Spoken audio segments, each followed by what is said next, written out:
If you haven't heard about Anchor by Spotify, it's the easiest way to make a podcast with everything you need all in one place. Let me explain. Anchor has tools that allow you to record and edit your podcast right from your phone or computer. When hosting on Anchor, you can distribute your podcast on listening platforms like Spotify, Apple Podcasts, and more. It's everything you need to make a podcast in one place. And best of all, Anchor is totally free. Now go download the Anchor app or go to anchor.fm to get started. And now back to Girl Down Podcast with me, Aeon. You're listening to a new episode of Girl Down Podcast with your host, me, Aeon. So sit back, relax, and listen as I unpack the uncertainty of my 30s, one episode at a time.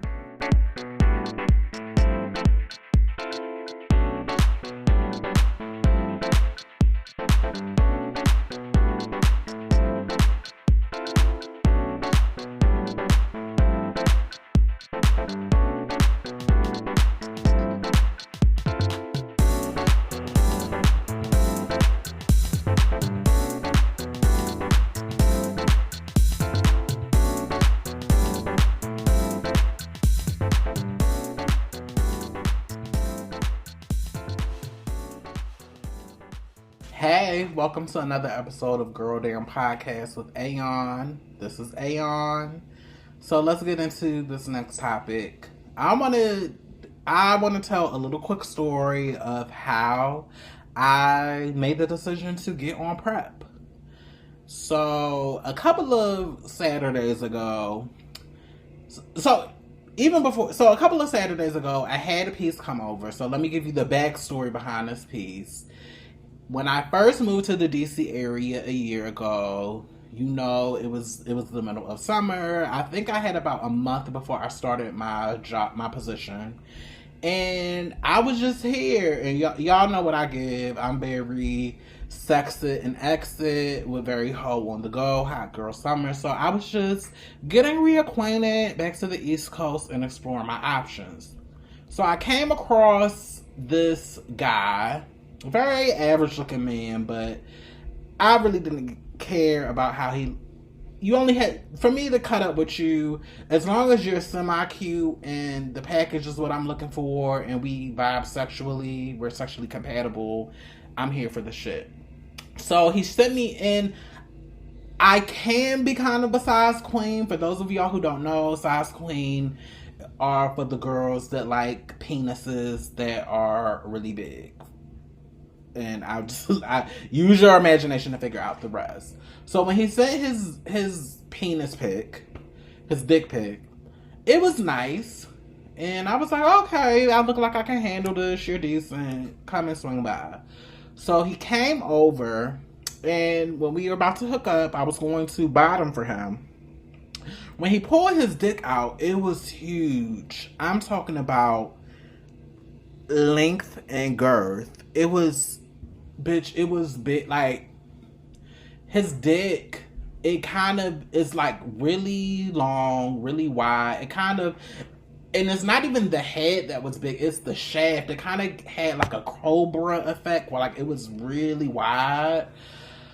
But me being the adventurous girl that I am, I tried it. This had to be either August or September of 2020. And I remember when I hooked up, when he tried to put it in, when he tried to penetrate me, it hurt.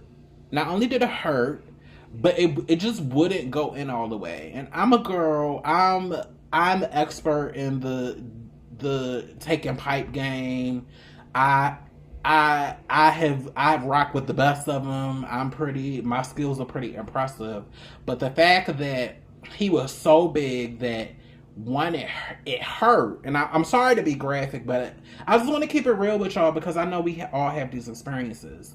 The fact that it was too wide, that it hurt, and I kind of like, it kind of got some way in, but it was so wide that it was getting like, the condom was getting stuck on my walls. So ultimately, last year, I cut the session short. I ended the session. I was like, I can't do this. This hurts. This is not fun. And he respected it. He left, and that was that. Like I tried to have sex with him, but his dick was entirely too big for me. So throughout the years, he would just sporadically hit me up on Grindr or any of the other dating sites that we would come across. But he would try to hit me up like I didn't know who he was, and I was like, I can't fuck with you because your dick is too big, and it's just like it's not gonna be fun for me. And he was like, I'll go slow, and we'll use a lot of lube, and child. I was like, no. Well, fast forward to a couple of weeks ago. I was in the house on the weekend. I think it was one of my, not the first weekend I was back home, but the second week, because before that I had been doing a lot of traveling, so I wasn't back in the DC area just to chill out and relax after a long weekday of work. So of course, I had the Grindr on my phone. He hit me up. I knew who he was. And he was like, please, I want to come over. I want to hook up. I want to see you. I promise I'll be slow and da-da-da-da. And I don't know what made me call him over or say he could come over. But I was like, well, girl, I ain't doing shit else. Like, come on. We'll try it. So he gets over here, pulls his meat out, and since it had been like almost a year since the last time I seen him, like I knew his dick was big, but I had forgot how big it was because like, which I seen so many dicks in between the time, like, but I was just like, damn, this is big. But you know, since I knew what I was walking into, I was like, we're going to try this. We got lube. He's going to go slow, and this is going to, this could possibly be better. Girl, it was not better. We tried many different positions. I tried riding. I tried it from the back. I tried it from the side, and it went in a little bit further than it did last time, but it was painful. And as a girl that's a veteran to this game, like, dick can be painful, but it should be pleasurable. And if it's only, like, dick should only really hurt the first time a nigga penetrates you. The first time he puts it in and you get open, like that first opening, that should be the only thing that hurts. Other than that, especially when he hitting that spot, it should be pleasurable. But the fact that even though it's going in, it can't go all the way in and it hurts. I'm like, I can try this, but we're going to have to stop. So I think we were, like, I was laying on my side and he was trying to do whatever he was trying to do. And then next thing I know, he pulls his dick out. And y'all know, in my previous podcast, I talked about being stealth. And even now, even though I'm past those situations, it's something that I'm always vigilant of when having sex with men. Even if they come over and they come off as nice, that's just something I'm aware of. So when he pulled his dick out and the condom wasn't on, my antennas was just on high alert. So he was like, no, the condom is inside of you. So then that's making me go even more crazy. So, bitch, he tries to put, and he has like big ass hands. He tries to put his fingers in me to pull the condom out. Child, he can't even pull the condom out. So I had to go sit on the toilet, force the condom out of myself on the toilet. And girl, it killed the vibes. It killed the mood. Asked them, you know, are you infected with? Because with me, like, kind of pushing the condom out and putting it in the toilet, I couldn't see if there were any fluids in the condom. Like, as soon as the condom hit the water, like I couldn't tell, was there any fluids in the condom? Did anything, like, so I'm just in panic mode. Asked him, did he have anything? No, I don't have anything. So I was like, you know, this is over. So he respected that. He left. But ultimately, I'm in panic mode because usually when I have sex, when the guy comes, like, I'm always making sure, okay, the condom is still on. He came in the condom, take it off with the baby wipe and put it in the trash. And, like, I'm able to physically see where the cum is, because that's something that especially when I'm bottom, I'm always worried about bodily fluids exchanging and diseases and stuff like that. So after he left, I'm panicking. Typically I've been of the mind, well, I don't feel like I caught anything, so I'ma just sleep it off. But now as I get older, that's kind of an immature mindset to have, because these niggas lie. You don't know what they have, and I'm in a position where I have to look out for me, and I have to make the best decisions for my health and for my safety. So thank God I live in a city. Well, thank God I live in the Washington D.C. area. So instantly, I knew enough of PEP to know that it was a thing. So PEP is post exposure prophylaxis. So it's a medication that you can get on after you have been after you've had unprotected sex. That if you get on the medication within a 48-hour window of you having unprotected sex, it can reduce your chances of contracting HIV. So Washington D.C. has a number where if you call it 24 hours a day, there's a doctor that will answer the phone. You tell them what happened, and then they'll put in a prescription for you to go to Walgreens, and they give you a prescription for up to 4 days, but you have to be on the PEP medication for about 28 days after having the unprotected sex. So I called the doctor. It was about like 11 or 12 at night on a Saturday, bitch. Called the doctor, was able to tell her my situation, got the prescription, and then the next day on a Sunday, I went into the city, got my prescription, and then to get the rest of my prescription, I had to go to this medical wellness center in DC when I eventually went there, they screened me, did my blood work, and were able to test me there. I'm supposed to actually go back there in a week or two from now, maybe to get my results or whatever. But having this experience, so before having this experience, I was always the girl that was like, I don't need to be on PrEP. I feel like I'm safe enough, and I don't really have sex like that, and I'm very careful and I'm very sure. But going through this experience, being uncomfortable. I wouldn't say that I was scared, because I knew that PEP is a thing. But being uncomfortable, going through this uncomfortable situation, ultimately getting my meds, and it being a thing, and I feel okay. I'm pretty sure I'm going to go back and get tested and get screened. And then I'm somebody that regularly gets screened for like HIV and other STIs.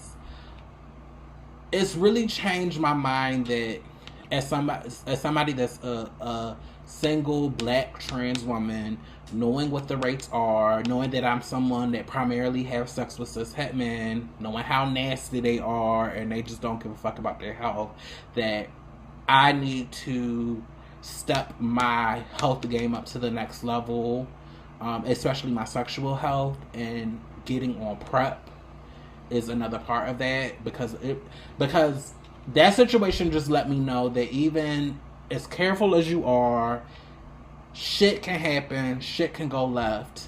And I just want to be in a position where I'm protected, because I learned a long time ago that you can't put your trust and you can't put your faith in these niggas to protect you, because they just can't.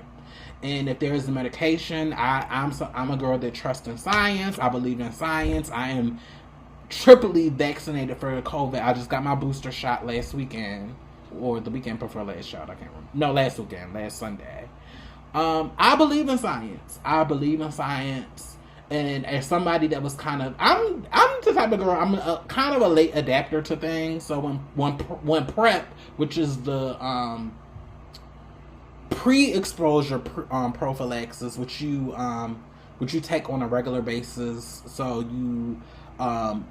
you don't wait till you are exposed. You take it, but you get into the habit of taking it, so that in the event if you ever have condomless sex or the condom breaks or whatever, you don't even have to worry about contracting HIV, because the medication will kill the virus and prevent it from replicating in your system. But I don't know. It just that situation with the nigga with the big dick, and his dick is so big that the condom didn't break, but it got lost inside me, and I don't know what fluids came out. And that's something that can happen, because I'm not going to sit here in front like I'm not going to try to mess around with the big dick tray again. Not him, but like you just don't know. You just don't know what's going to happen, and I just want to protect myself at all costs. I'm a single woman. I'm probably going to be single for a while. I don't see me getting in no relationships. But if there's tools out here to make sure that I'm healthy, to make sure that I'm safe, to make sure that I am in charge of my health and I'm in control of that, I'm going to take it. Sorry, y'all. I'm cooking some food. Sorry for the beeping. But if there are tools that I can use to protect myself so I can live a long and healthy life, and I can be here to continue to give y'all shows and just continue to live my life, I'm going to do that. So that's all the story I got for y'all. So that's the story about how... So I'm not on PrEP yet. So I'm almost finished my PEP medication, because like I said, you have to be on it for 28 days, but I do have an appointment to go to the local hospital, well, not hospital, my doctor that I go to get my regular primary care service to get on PrEP. And if y'all want to get on PrEP, I encourage y'all to go to your medical providers, have that conversation. And if you know you live the lifestyle where you fucking niggas and you single and you out here, and if you think it's the best thing for you, then do whatever is best for you. I'm gonna do whatever is best for me, because at the end of the day, I'm responsible for my health. So that's all I got. Thank you all for listening to this episode of Girl Down Podcast. It's me, your host Aeon, and I will see y'all next time. Bye. Thank you for listening to another episode of Girl Down Podcast with me, Aeon. If you like the show, please be sure to go on over to Apple Podcasts and rate and review this podcast. Also, make sure that you're engaging with me on social media. Also, if you have any inquiries or you want to send me any questions, be sure to email me at girldownpodcast@gmail.com. Until next time, bye y'all.